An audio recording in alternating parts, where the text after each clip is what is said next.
Hello friends, welcome to my Shalisa happy cooking. இன்னைக்கு நம்ம ஷாலிஸா happy குக்கிங்கில் ஒரு சூப்பரான பொரியல் தான் ஃப்ரெண்ட்ஸ் பார்க்க போகிறோம். இதை பொரியல்னு சொல்லலாம், பொடி மாசுன்னு சொல்லலாம். செம்மையாக இருக்கும். ஒரு வெஜிடேரியன் பொரியல் தான். வாங்க இது எப்படி செய்கிறதுன்னு பார்க்கலாம். ரொம்ப அருமையான டேஸ்ட்டில் இருக்கும். இது வந்து சப்பாத்தி, இட்லி, தோசை எல்லாத்துக்குமே சூப்பர் காம்பினேஷனாக இருக்கும். நீங்கள் ரசம் சாதம், தயிர் சாதம் இல்லைன்னா சாம்பார் சாதத்துக்கு கூட இதை தொட்டு சாப்பிட்லாம். ரொம்ப அருமையாக இருக்கும். வாங்க இதை எப்படி செய்கிறதுன்னு பார்ப்போம். ஃபஸ்ட்டு ஒரு பேன் எடுத்துக்குங்க. இதில் வந்து ஒரு 3 டேபிள் ஸ்பூன் அளவுக்கு எண்ணெய் சேர்த்துக்குங்க. எண்ணெய் நல்லா காஞ்ச பிறகு பட்டை, கிராம்பு, ஏலக்காய் எல்லாமே ஒரு அளவுக்கு ஆட் பண்ணிக்கோங்க. இது கூடவே ஒரு 1/4 டீஸ்பூன் அளவுக்கு சோம்பும் சேர்த்துக்கிட்டு இதை நல்லா கொஞ்சம் லைட்டாக மிக்ஸ் பண்ணி விட்டுருங்க.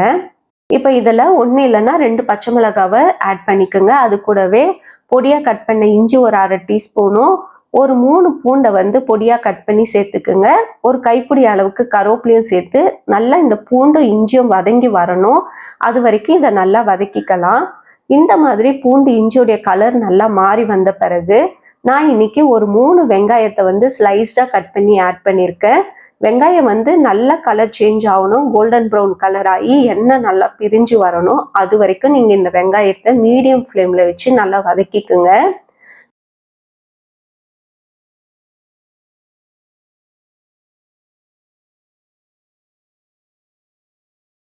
வெங்காயம் நல்லா வதங்கின பிறகு ஒரு தக்காளியை ஸ்லைஸாக கட் பண்ணி ஆட் பண்ணிக்கோங்க.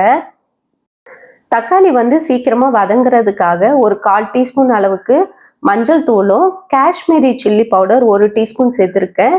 நீங்கள் வந்து தனி மிளகாய் தூள் சேர்க்குற மாதிரி இருந்தால் ஒரு 1/2 டீஸ்பூன் சேர்த்துக்குங்க. அது கூடவே தனியாத்தூள் ஒரு 1/4 டீஸ்பூனும் தேவையான அளவுக்கு உப்பும் சேர்த்து இதை நல்லா வதக்கிக்கலாம். இது வதக்கிட்டு ஒரு 5 நிமிஷத்துக்கு மீடியம் ஃப்ளேமில் ஒரு மூடி போட்டு விட்டுருங்க. அப்போ தக்காளி நம்மளுக்கு நல்லா சீக்கிரமாக மசிஞ்சு வந்துடும்.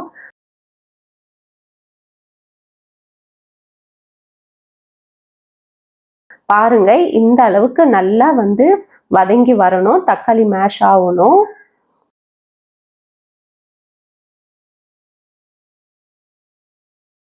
இப்போ இது கூடவே நான் வீட்டிலேயே அரைச்சி வச்சிருக்க சோம்பு பவுட்ரு வந்து நல்லா வறுத்துட்டு, சோம்பை வந்து நல்லா வறுத்துட்டு பவுட்ரு பண்ணி வச்சிருக்கேன். அது ஒரு 1/4 டீஸ்பூனும், மிளகுத்தூள் ஒரு 1/4 டீஸ்பூன், கரம் மசாலா பவுடர் ஒரு 1/4 டீஸ்பூன் சேர்த்துக்கிட்டு நல்லா மிக்ஸ் பண்ணி விட்டுருங்க. இதுலேருந்து எண்ணெய் நல்லா பிரிஞ்சு வரணும். அது வரைக்கும் இதை நல்லா மிக்ஸ் பண்ணி விட்டுடலாம்.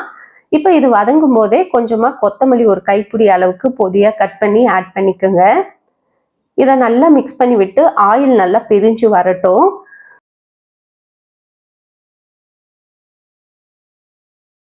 இப்போ நான் இன்னைக்கு ஒரு 2 பால் பாக்கெட்ல எடுத்த பன்னீரை வந்து நல்லா துருவி எடுத்து வச்சிருக்கேன். நீங்க கடையில வாங்குற பன்னீரா இருந்தா ஒரு 100 கிராம் இல்லை 200 கிராம் பன்னீரை வந்து துருவி எடுத்துக்குங்க. இந்த பன்னீரை இப்போ இதில் ஆட் பண்ணிக்கலாம். இந்த மாதிரி நல்லா நான் வீட்டில் எடுத்ததால உதிர்த்து விட்டுருக்கேன்.